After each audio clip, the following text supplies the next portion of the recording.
السلام علیکم دوستوں، آج آپ کو موسیٰ علیہ السلام کی زندگی کا نہایتی دلچسپ واقعہ سنانے جا رہے ہیں۔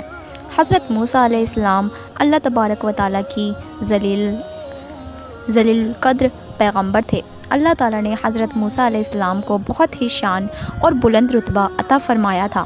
حضرت موسیٰ علیہ السلام کو اللہ تعالیٰ سے ہم کلام ہونے کا شرف بھی خود اللہ تعالیٰ نے حضرت موسیٰ علیہ السلام کو بخشا تھا۔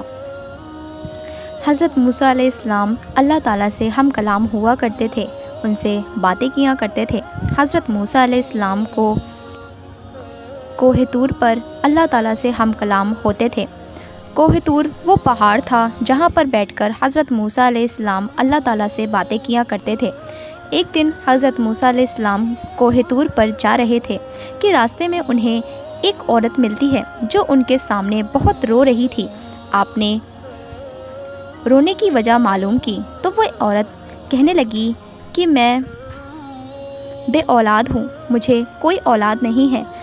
اللہ تعالیٰ سے مجھے پوچھ کر بتائیں کہ مجھے کبھی اولاد ہوگی یا نہیں۔ چنانچہ حضرت موسیٰ علیہ السلام اللہ تبارک و تعالیٰ سے ہم کلام ہوئے اور انہوں نے اس عورت کا ذکر کیا۔ آپ نے پوچھا کہ وہ عورت کیا کبھی صاحب اولاد ہو سکتی ہے؟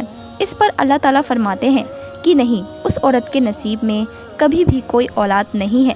جب حضرت موسیٰ علیہ السلام اس عورت کو واپس آ کر یہ بتاتے ہیں کہ اللہ تبارک و تعالیٰ نے فرمایا ہے کہ تمہارے نصیب میں کوئی اولاد نہیں ہے، تم کبھی صاحب اولاد نہیں ہو سکتی، یہ سن کر وہ عورت بہت زور کی رونے لگی۔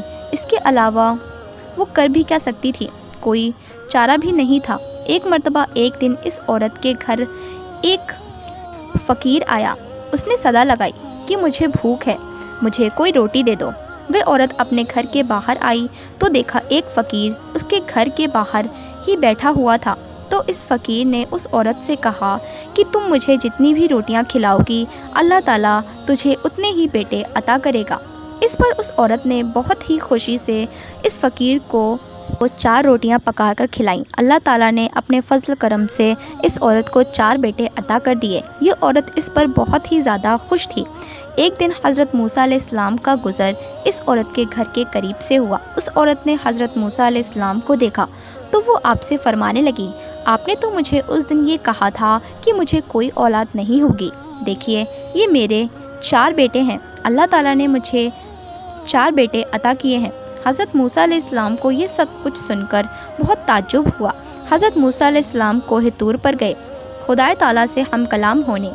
حضرت موسیٰ علیہ السلام اللہ تعالیٰ سے فرماتے ہیں، یا اللہ، آپ نے تو فرمایا تھا کہ اس عورت کو کبھی بھی کوئی اولاد نہیں ہوگی، لیکن آج اس کے 4 بیٹے ہیں، یہ سب کچھ کیا معاملہ ہے؟ تو پھر اللہ تعالیٰ نے حضرت موسیٰ علیہ السلام کو ایک خالی برتن اور ایک چھری دی اور فرمایا، اے موسیٰ، ہم تمہیں تمہارے سب سوالوں کے جواب دیں گے، لیکن پہلے تمہیں اس خالی برتن میں انسانی گوشت لے کر آنا ہوگا۔ حضرت موسیٰ علیہ السلام وہ خالی برتن اور چھری لے کر بستی کی طرف آئے۔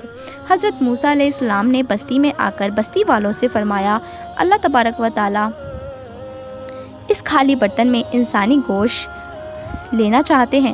آپ نے پوری بستی گھوم لی لیکن کوئی بھی اپنا گوشت دینے کو رضامند نہ ہوا۔ پھر اچانک سے ایک شخص حضرت موسیٰ علیہ السلام کے سامنے آ گیا اور حضرت موسیٰ علیہ السلام سے پوچھنے لگا، اے موسیٰ علیہ السلام، آپ کو کیا چاہیے؟ آپ بہت پریشان لگ رہے ہیں۔ حضرت موسیٰ علیہ السلام اس شخص سے فرمانے لگے کہ اللہ تبارک و تعالیٰ نے اس خالی برتن میں انسانی گوشت منگوایا ہے، لیکن بستی میں کوئی بھی شخص اپنا گوشت دینے کو تیار نہیں ہے۔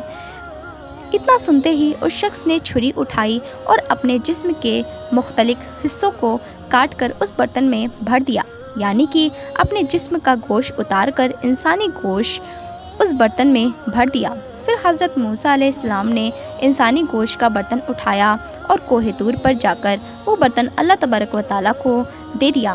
اللہ تعالیٰ نے حضرت موسیٰ علیہ السلام سے فرمایا، اے موسیٰ، تمہیں بستی میں جانے کی کیا ضرورت تھی؟ تم بھی تو انسان ہو، تم بھی تو اپنا انسانی گوشت کاٹ کر دے سکتے تھے۔ اور پھر اللہ تعالیٰ حضرت موسیٰ علیہ السلام سے فرماتے ہیں، بس موسیٰ، یہی تمہارے اس سوال کا جواب ہے۔ اس فقیر نے مجھے اس عورت کے لیے 4 بیٹوں کی دعا کی تھی، جو دعا میں نے قبول کر لی اور اس عورت کو 4 بیٹوں کی نعمت سے نواز دیا۔ اے موسیٰ، جب کوئی شخص میرے لیے اپنا سب کچھ لٹا دیتا ہے تو میں اپنے لکھے ہوئے فیصلے بھی بدل دیتا ہوں۔ سبحان اللہ۔ اسی لیے تو کہتے ہیں کہ دعاؤں سے تقدیر بھی بدل جاتی ہے اور سمندروں کی رخ بھی۔ اس لیے اللہ تعالیٰ سے دعاؤں کا سلسلہ کبھی بھی انسان کو ختم نہیں کرنا چاہیے۔